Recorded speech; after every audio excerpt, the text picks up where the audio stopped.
Hi everyone, welcome to EduNudge. In this video, we will cover everything you need to know about planning for global expansion. We will use simple words, relatable examples, and keep it practical. What is environmental scanning? Environmental scanning means studying the external environment to understand factors that could affect the business. These factors can be classified as pestle. इसमें जो factors आते हैं हम उनको समझ लेते हैं। सबसे पहला है political, government rules, trade regulations. Second one is economic, exchange rates, inflation, income levels. Third one is social, culture, consumer preferences, demographics. Technological, technology, availability, digital adaptation. Environmental, climate change, sustainability rules. Legal, tax policies, labour laws.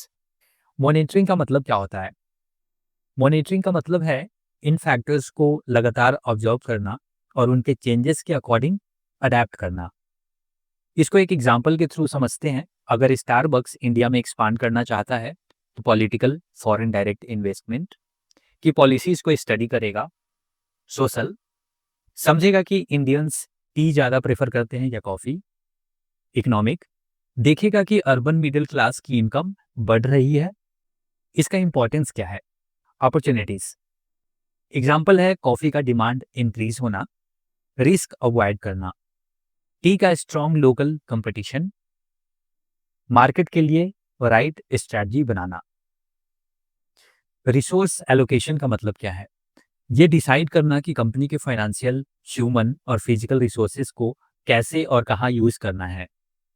Portfolio composition का मतलब, portfolio composition का मतलब है investment को different markets और products में balance करना ताकि रिस्क मैनेज हो सके। Example, resource allocation, Coca Cola ज़्यादा रिसोर्सेस डेवलपिंग कंट्रीज में एलोकेट करता है जहां ब्रांड अवेयरनेस लो है।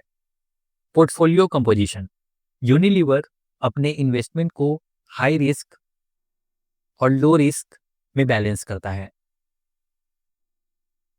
इससे हम क्या सीख सकते हैं? अच्छे एलोकेशन से रिसोर्सेज का बेस्ट यूज होता है। बैलेंस्ड पोर्टफोलियो से एक मार्केट के लॉस को दूसरा मार्केट रिकवर कर सकता है। अब हम समझते हैं लिंकेज के बारे में। लिंकेज का मतलब क्या है? ग्लोबल कंपनी के डिफरेंट यूनिट्स के बीच का कनेक्शन जो रिसोर्स शेयरिंग और कोलैबोरेशन के लिए होता है। सिनर्जी का मतलब क्या है? जब अलग अलग यूनिट्स मिलकर एक टीम की तरह काम करते हैं और ज्यादा वैल्यू क्रिएट करते हैं। इसका एग्जाम्पल हो सकता है अमेजन अपने ग्लोबल बिजनेस को एक शेयर्ड टेक्नोलॉजी प्लेटफॉर्म से कनेक्ट करता है।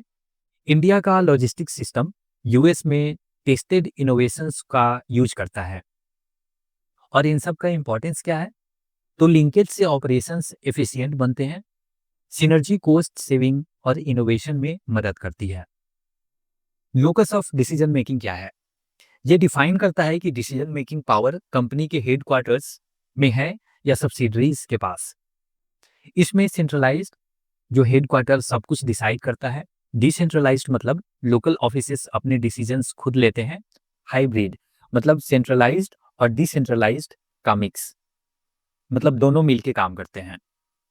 इसका एग्जाम्पल क्या हो सकता है? सेंट्रलाइज्ड में एप्पल अपने प्रोडक्ट का डिजाइन और प्राइसिंग यूएस हेडक्वार्टर से डिसाइड करता है। डिसेंट्रलाइज्ड, मैकडी इंडिया में मैक आलू टिक्की जैसे रीजनल मेन्यूज अलाउ करता है। हाइब्रिड का एग्जांपल क्या हो सकता है? जैसे नेस्ले ब्रांडिंग सेंट्रलाइज करता है पर फ्लेवर्स लोकल टीम्स डिसाइड करती हैं। इसे हमें क्या समझ आता है? सेंट्रलाइजेशन से कंसिस्टेंसी मेंटेन होती है और डिसेंट्रलाइजेशन से लोकल प्रेफरेंसेस फुलफिल होते हैं। अब हम आगे बढ़ते हैं और समझते हैं हेडक्वार्टर्स सब्सिडरी के रिलेशनशिप्स के बारे में। ये रिलेशनशिप डिफाइन करता है कि हेडक्वार्टर और सब्सिडरीज के रोल्स और रिस्पॉन्सिबिलिटीज क्या हैं। Types of relationships, parent child, headquarter सब कुछ कंट्रोल करता है।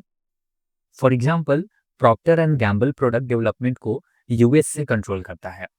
इक्वल पार्टनर्स, हेडक्वार्टर और सब्सिडरीज मिलकर डिसीजंस लेते हैं। इसका एग्जाम्पल है यूनिलीवर अपने रीजनल प्रोडक्ट्स के लिए सब्सिडरीज के साथ कोलैबोरेट करता है। ऑटोनोमस सब्सिडरीज इंडिपेंडेंट होते हैं। इसका एग्जांपल है टाटा मोटर्स का जैगुआर एक्वाइजिशन, जिसे इंडिपेंडेंटली ऑपरेट करते हैं। इसका इंपॉर्टेंस क्या है? गुड रिलेशनशिप से ग्लोबल अलाइनमेंट और स्मूथ ऑपरेशंस इंश्योर होते हैं। इसका एक और फायदा है कि जो डिसीजन मेकिंग प्रोसेस होते हैं वो बहुत ही फास्ट होता है। इंटरनेशनल मैनेजमेंट सिस्टम IMIS क्या है? इंटरनेशनल मैनेजमेंट इंफॉर्मेशन सिस्टम यह एक सेंट्रलाइज सिस्टम है जो डेटा कलेक्ट, प्रोसेस और शेयर करता है अक्रॉस ग्लोबल ऑपरेशंस। इसका एग्जांपल है पेप्सिको एक IMIS यूज करता है जो रियल टाइम डेटा शेयर करता है, जैसे सेल्स और सप्लाई चेन ट्रेंड्स। इसके इंपॉर्टेंस क्या हो सकते हैं? Quick decision making, global teams के बीच बेटर कोऑर्डिनेशन, कंसिस्टेंट और रिलायबल डेटा शेयरिंग।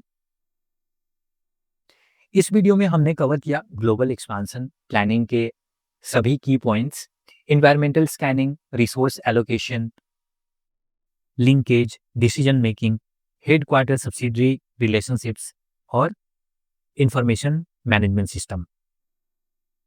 ये सभी कॉन्सेप्ट एक ग्लोबल बिजनेस के सक्सेस के लिए जरूरी होते हैं। If you have any questions you can let me know in the comment section. मिलते हैं नेक्स्ट वीडियो में। Thank you for watching. Have a great time.